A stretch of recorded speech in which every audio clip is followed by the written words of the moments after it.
Hello welcome back another blog. I hope तपाईहरु सबै सन्चै हुनुहुन्छ होला, सन्चै रहनु होला। र आज दिउँसोको 1 बजेको छ। म सिक्नेरी जाँदै छु र कोइरेलको फुल हेर्दै सिमल घोगी खाँदै तपाईहरुलाई पनि बाटामा देखाउने कोसिस गर्ने छु। र एकदमै गर्मी चलेको छ। जाउँ बगरतिर के छ हेर्दै रौँला। भिडियो अन्तिमसम्म हेरिदिनु होला है। हेलो साथीहरु, कसले खानुभएको छ यो कोइरेलको फुलको अचार। यो कोइरेलको फुल भनौँ है, कोइरेलको फुल हो। यसको अचार चाहिँ अति राम्रो हुन्छ अरे। हेर्नु चाहिँ यसै झपक्क फुलेको छ कोइरेल है। यो सानो रुखमा दुईवटा फुल फुलेको रहेछ यो कोइरेलको। यो घाँस पनि हुन्छ हैन, बाख्रालाई दिने। अनि यो कोइरेल फुलेको।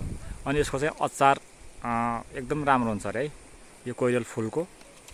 यो फुल जो छ यो छ नि, यो यसलाई टिपेर अनि पानीमा उस्याएर यसको अचार चटनी चाहिँ अति राम्रो है। यो चाहिँ एकदम नेचुरल हाम्रो पहाडमा यो अचार बनाएर खाने कोइरेलको फुल। यो सिमलको रुख हो। यो झपक्क फुलेको थियो, रातो फुलेको थियो र अहिले यो फलिसक्यो। सिमल घोगी भनिन्छ यसलाई। यो कलिलोमा खाँदाखेरि अति राम्रो हुन्छ। अलिकता छिप्पिसकेदेखि पनि खाँदाखेरि पनि मिठै हुन्छ। अलिक चुगिलो टाइपको चुइगम खास त हुन्छ। र यसको तरकारी बनाएर खाँदा पनि मिठो हुन्छ र दालमा मिसाएर खाँदाखेरि पनि मिठै हुन्छ। र बाल्यकालमा बगरतिर ग्वाला आउँदाखेरि हामीले ढुङ्गाले हानेर झारेर खान्थ्यौँ। भोक लागेको भोक पनि मेटाउँथ्यौँ। कसलाई याद छ साथीहरु यो घोगी खाएको, सिमल घोगी खाएको? साथीहरु, मैले एउटा सिमल घोगी यहाँ झारिसकेँ र हावा यहाँ फुई हावा चलिरहेको छ। आवाज अलिक क्लियर आएको छैन होला। यो सानोबेरीको किनारमा म हिँड्दैछु। एसीले हावा फाल्छ नि, त्यस्तै हावा लागिरहेछ। नेचुरल एकदम अर्गानिक हावा क्या। म एउटा कामले गर्दा सिक्नेरी जाँदैछु र कोइरेल, यो सिमल घोगी, ऐसेलु, कापल, चुड्ताहरू, त्यस पछाडि तुतु, यो खाने दिन अब आइसकेको छ है। यिनी भिडियोहरू पनि आउने छन् र यो खाएर देखाउँछु। यो हाम्रो ट्याक्कै भन्नुपर्दाखेरि लुम्बिनी प्रदेश एक मात्रै हिमाली जिल्ला रुकुम सिस्ने 3 यो पाङा मुलपानी बोजेरीको बिचमा छु म अहिले। र यो भित्र चाहिँ यस्तो हुन्छ। यो सेतो खालको हैन, यो सेतो खालको हुन्छ। यसलाई दालमा मिसाएर पनि तरकारी बनाएर पनि खान सकिन्छ र यत्तिकै पनि खान सकिन्छ है।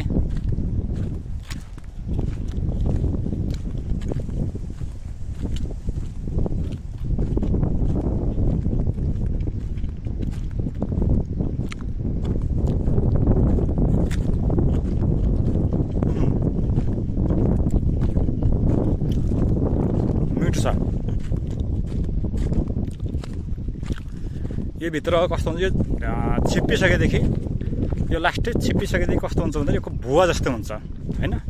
यो भित्र गेरा पनि हुन्छ नि, मसिनो खालको गेरा हुन्छन्। अनि यो चाहिँ राम्रो हुन्छ, चिप्लो हुन्छ यसमा खाँदाखेरि। घरबाट बाहिर निस्किसकेदेखि भोक लाग्यो भने हल्का यस्ता कुराहरू खान सकिन्छ। चाहिँ अलिकता गर्मी थियो र यहाँ बगरको किनारमा आउँदाखेरि चाहिँ एकदमै यहाँनिर स्वच्छ हावा खान पाइयो है। विदेशमा हुँदाखेरि त्यो एसी खाँदा आँखाहरू सुन्नेर नाइट ड्युटी थियो। राति होटलमा काम गर्ने, त्यहाँ पनि एसी। त्यस पछाडि कोठामा आउँदाखेरि पनि दिनभरि एसी। तर यहाँ यस्तो हावा छ कि, हावा पानी।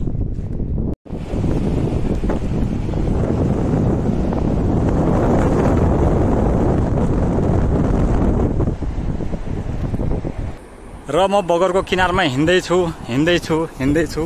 हिँड्दै मनमा कुरा खेलेर आउँछ कहिलेकाहीँ। यत्रो पानी बगिरहेछ, खोला नाली बगिरहेछन्। यस्तो पानीको धनी देश के। अरू देश जस्तो भए भए यो पानीलाई कति सदुपयोग गर्थ्यो हामी कल्पना पनि नगरौँ।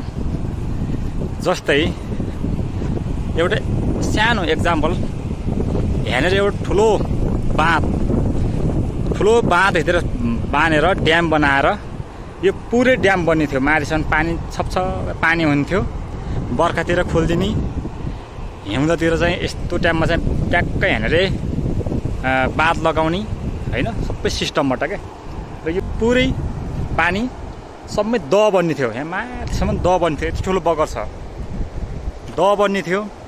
र यसमा डुङ्गाहरू चलाउने, माछा मार्ने, पौडी खेल्ने होइन, पौडी खेल्ने, ताल खेल्ने सबै भनौँ न, कस्तो रमाइलो हुन्थ्यो। यहाँनिर टुरिस्ट एरिया हुन्थ्यो। तर के गर्ने, छैन, छनै छैन होइन। ल हेरौँ, बाटोमा हिँड्दै गर्दाखेरि पानीका मूलहरू, यस्ता मूलहरू त कति भेटिन्छन् नेपालमा होइन। हेर्नुहोस् है, पानीका मूलहरू एकदम स्वस्थ पानी फिल्टर भएर आएको छ, भित्रबाट बोतलमा भरेर खान सकिन्छ। बाटोमा मूलहरू, यस्ता सानातिना मूलहरू कति छन् नेपालमा होइन। यसरी नै हिमालबाट बगेर आएको पानी, हिउँ खलेर आएको पानी, स्वच्छ पानी तल बगरमा बगिरहेछ। यति पानीको खानी हुँदै पनि हामीले राम्रोसँग सिँचाइ गर्न पाएको छैनौँ। हाम्रो बाली नाली सुकेको छ, वन जङ्गल सुकेको छ। यो पानीले ड्याम बानेर यहाँबाट ठुल्ठुला मोटरहरू लगाएर माथि घरभन्दा ठुल्ठुला ट्याङ्कीहरू बनाएर पानीको सिँचाइ निकाल्दै हुन्थ्यो नि। र म अहिले बोजेरीको पुल तर्दैछु। बोजेरीको पुल तर्ने क्रममा यहाँनिर मैले एउटा भिडियो बनाएको थिएँ। यो यहाँनिर बानीको एउटा बिम छ नि, यो बिम जोखिमपूर्ण छ भनेर। र यहाँनिर तलतिर अलिकति जाली बानीको देखियो है। हेरौँ यो बर्खा के हुन्छ, आउने बर्खा के हुन्छ भनौँ है। साथीहरू, खासमा भन्नु पर्दाखेरि म यहाँनिर सिहनेरी भन्ने ठाउँमा आएको छु। यहाँ किन आएको छु भन्दाखेरि हार्डवर्क पसलमा आएको छु। हाम्रो पोखरा पाङामा हार्डवर्क पसल नभएको कारणले है, एउटा काँटी किन्नको लागि, किला किन्नको लागि म यहाँ सिहनेरी आएको छु। मलाई अलिकति किला चाहिएको थियो, त्यो खराएको खोर बनाउनको लागि। र आजको भिडियो यतिकै, फेरि अर्को भिडियोमा भेटौँला। सबैलाई नमस्ते।